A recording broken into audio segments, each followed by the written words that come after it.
삶의 실력 장자 최진석. 들어가며 도가 철학자인 장자의 박자를 맞추며 걷다가 나온 이런저런 리듬을 삶의 실력으로 객관하는 것을 두고 조금이나마 장자를 안다고 하는 사람은 다 의아해할 것이다. 책의 제목을 삶의 실력, 장자라고 한 데에는 이런저런 이유가 있다. 일반적으로 장자는 현실을 초탈하여 현실과는 차원이 다른 특별한 경지를 누리려 한 사상가로 이해되곤 한다.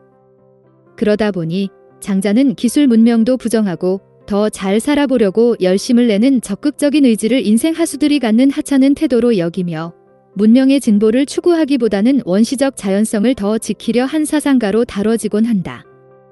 통치와 정치 제도에 관심을 깊이 둔 노자까지도 반문명론자로 이해하는 바에야 장자는 더 말할 것도 없다.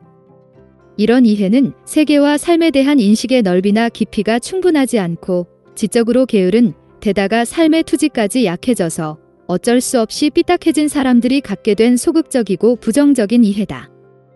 삐딱한 태도로 자신의 비루함을 마치 정의나 순수를 지키는 순환의 과정에서 비롯된 것이라고 정당화하며 살 것인지, 그래도 한 번 사는 인생, 율동감으로 충만한 실력 있는 삶을 밟고 환하게 살 것인지 정해야 한다. 장자는 실력 없는 삶을 정당화하는 사상가가 아니었다. 내내 실력 있는 삶을 살다가라고 독려한다. 삶의 목적은 생존의 질과 양을 증가시키는 것 이상도 이하도 아니다. 인간을 포함하여 지구상의 어떤 생명체도 영혼이 병들지 않고서야 자기 정체성을 부정하고 자기 삶의 터전을 소홀히 대하고 자기를 파괴하고 자기 생존의 질과 양을 줄이려 하지는 않을 것이다. 장자가 자신의 사상을 논변의 형식이 아니라 이야기하는 형식으로 서술한 것도 논변의 힘보다 이야기의 힘이 더 세다는 것을 알았기 때문이다. 생존의 질과 양을 증가시키는 데에 논변보다 이야기가 더 효율적이라는 것을 알았기 때문이다. 이런 의미에서 자강불식, 즉 더 나아지려는 적극적인 의지를 끝까지 견지하며 용맹정진하는 것을 자연과 인간이 함께 공유하는 속성이자 사명으로 천명한 주역은 매우 옳다. 인류 역사상 어떤 철학자도 생존의 질과 양을 증가시키려는 일에서 벗어난 경우는 단 한 명도 없다. 쇼펜하우어, 니체, 노자, 부처도 우리에게 정신적으로나 물질적으로 더 발전하여 실력 있는 삶을 살아야 한다는 것을 각자의 방식으로 말하고 있다. 장자도 그렇다. 누구나 생기가 충만할 때는 멈추기를 거부하고 어디론가 건너가려 꿈틀댄다. 꿈을 꾸며 약동하는 것이다. 대한민국에는 한강의 기적이라는 찬사를 들을 만큼 약동하는 시절이 있었다. 건국산업화 민주화라는 비전을 세우고 하나를 이룬 후에는 바로 다음으로 건너가며 단계별로 완수하였다. 그러나 세상의 모든 것은 시작부터 장점과 취약성을 동시에 가진다. 장점과 취약성은 상호 의존 관계에 있어서 어느 단계에 이르면 취약성은 장점이 날아오를 높이를 제한한다. 한국은 지금 장점이 최고로 발휘되어 버리고 난 후 한계에 갇혀 취약성이 장점을 누르기 시작한 상황이다. 취약성 가운데 가장 치명적인 것은 사유의 종속성이다. 세상의 모든 물건과 제도는 생각이 만든다. 우리 삶을 채우는 물건과 제도 가운데 우리가 먼저 만든 것을 찾기란 쉽지 않다. 우리가 독립적, 창의적으로 생각, 사유, 한 적이 거의 없었음을 뜻한다. 이는 우리의 삶을 스스로 생각해서 산 것이 아니라 다른 나라에서 한 생각의 결과를 따라하며 살았다는 증거다. 사유의 생산자가 아니라 사유의 수입자로 살아온 것이다. 스스로 생각해서 산 것이 아니라 우리 외부에서 한 생각의 결과를 죽어라 따르거나 수용하면서 산 것이다. 우리가 아직 선도 국가가 아니라 추격 국가임을 드러낸다. 이것이 사유의 종속성에서 비롯된 결과다. 사유의 종속성을 벗어나지 않고는 선도국에 이를 수 없고 추격 국가를 벗어나기도 힘들다. 추격 국가를 벗어나 선도국에 이르지 않고는 지금보다 더 자유롭고 더 독립적이고 더 창의적이고 더 풍요롭고 더 안정적일 수 없다. 오래된 취약성으로 형성된 한계를 폭파하고 건너가야 한다. 지금 우리에게 장자가 필요한 이유 가운데 하나가 바로 여기에 있다. 장자는 우리에게 생기로 가득 찬 삶을 살지 않고 뭐 하냐고 다그친다.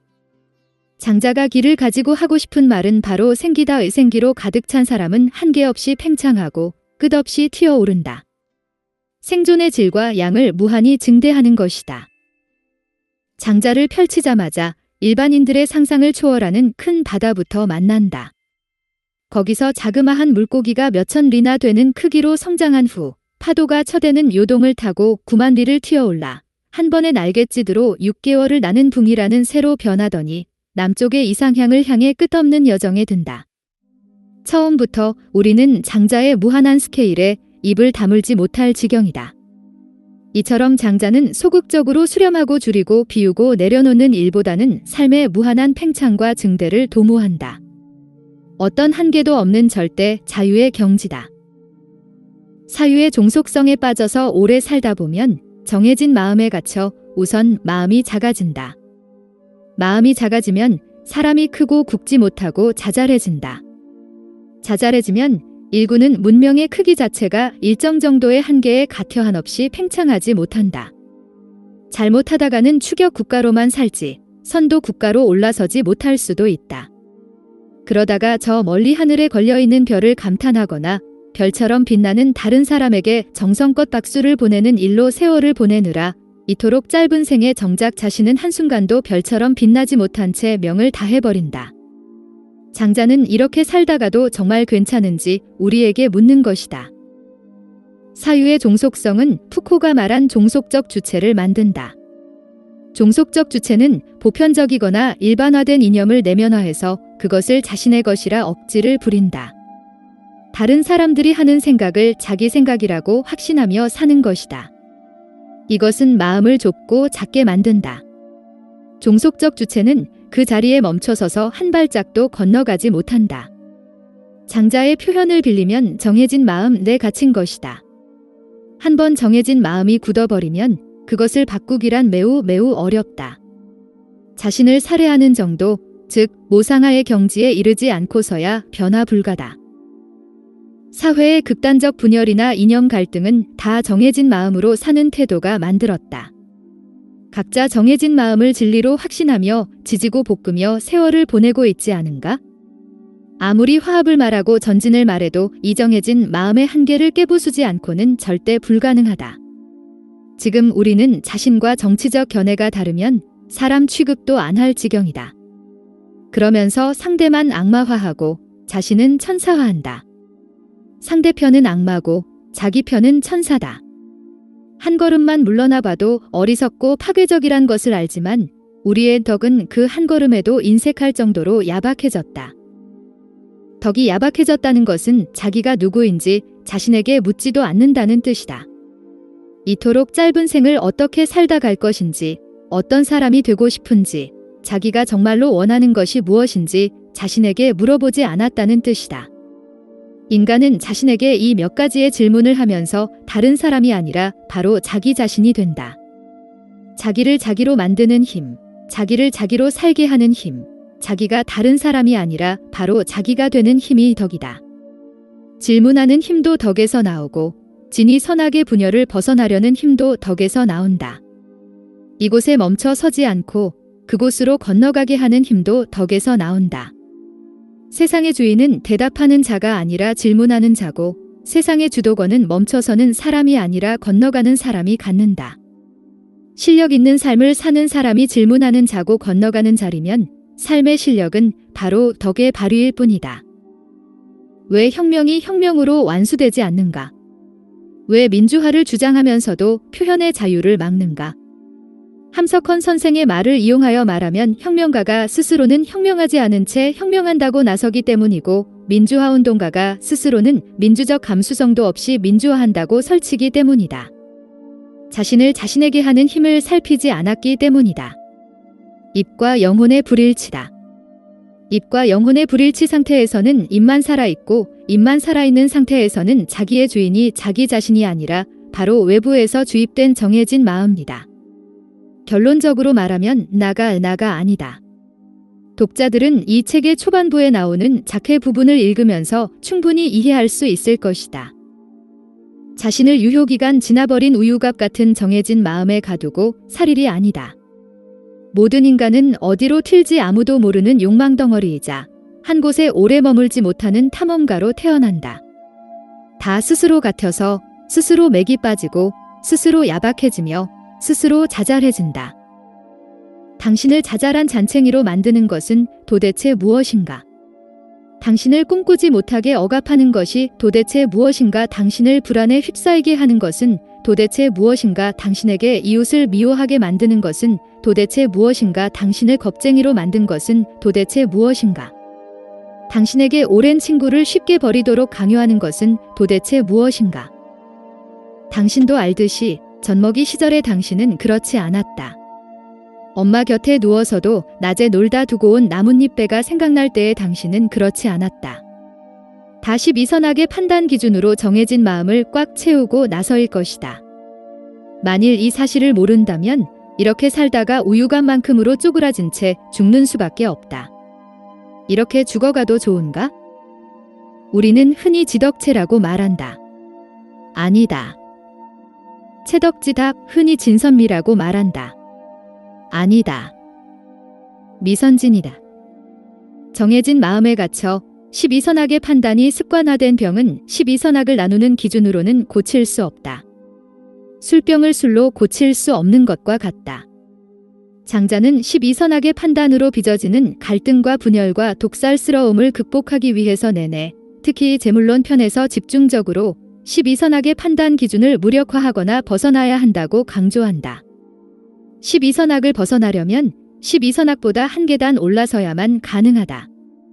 술병을 술로 고치지 못하듯이 12선악에서 비롯된 온갖 분열과 갈등의 병은 12선악으로 고치지 못하기 때문에 12선악 한 계단 위에서 12선악을 지배하는 시선, 즉 미학적 시선을 장착해야 한다. 자신이 옳다고 믿지만 대국적 차원에서 자신의 옳음을 양보하거나 자신이 옳지 않을 수도 있음을 받아들이는 일, 악행을 바로 응징하지 않고 조금 기다려주는 일, 상대의 주장이 그른 줄 알면서도 우선 받아들여보는 일, 깨달은 자가 깨달음이 뭔지도 모르는 사람 앞에서 바보처럼 서 있어주는 일, 부자이면서도 가난한 사람 앞에서 배불리 먹지 않는 일 등등은 모두 12선악 자체가 아니다. 미학적 감수성이 만들어내는 일이다. 이런 의미에서 우리는 우선 서둘러서 아름다움에 눈을 떠야 한다. 우리가 한 단계 도약한다는 말은 진과 선의 차원으로 살던 삶을 미의 차원으로 끌어올린다는 뜻도 된다. 장자는 12선악이 만들어낸 갈등을 풀어헤쳐 더 평화롭고 생산적인 삶의 풍경을 만들고 싶으면 우선 아름다움에 눈을 떠야 할 것이라고 가르쳐준다. 장자를 읽으면 자그마한 내가 무한대의 우주적 크기로 성장하면서 내는 굉음과 팽창 속도를 느낀다. 내가 이런 식으로 달라져가면 어지럽기도 하고 뭔가 위험한 것 같기도 하다. 하지만 내가 다른 사람과 구별되는 차별성을 인식하고 그 차별성을 토대로 해서 존재론적 성장을 하는 것, 그리고 그 성장을 자신이 지켜보는 것, 스스로 그 존재적 성장을 보면서 희열을 느끼는 것, 이것을 행복이라 하지 않을까? 나를 우주적 크기로 튀어오르게 하는 발전소가 바로 의덕이다. 나는 내내 궁금했다. 장자는 어떻게 해서 이런 아름답고도 거대한 스케일의 기획을 할 수 있었을까?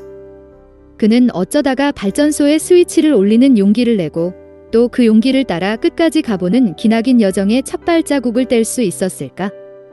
이 궁금증을 풀어보려고 장자 전편을 다시 읽은 적이 있다. 혹시 이것이 아닐까 하고 지부규 편에서 발견한 문장이 있다. 장자의 자궁 같은 문장을 나는 이것으로 본다. 한 사람이 하늘과 땅 사이에서 한평생을 산다는 것은 마치 책받침 두께도 안 되는 얇은 틈새를 천리마가 휙 하고 지나는 것처럼 순간이다. 삶이 매우 짧아서 금방 죽는다는 바로 이 사실을 내면화하면 내가 궁금해지지 않을 수 없다. 내가 나를 궁금해하면서 나를 나이게 하는 힘인 덕이 두터워지기 시작한다. 내가 누구인지, 나는 무엇을 원하는지, 나는 어떻게 살다가고 싶은지, 나는 도대체 어떤 사람이 되고 싶은지 등등 나를 궁금해하면서 두터워지는 덕으로 나는 우주적 팽창을 시작할 수 있을 것이다. 이것이 절대 자유가 아니면 무엇이겠는가?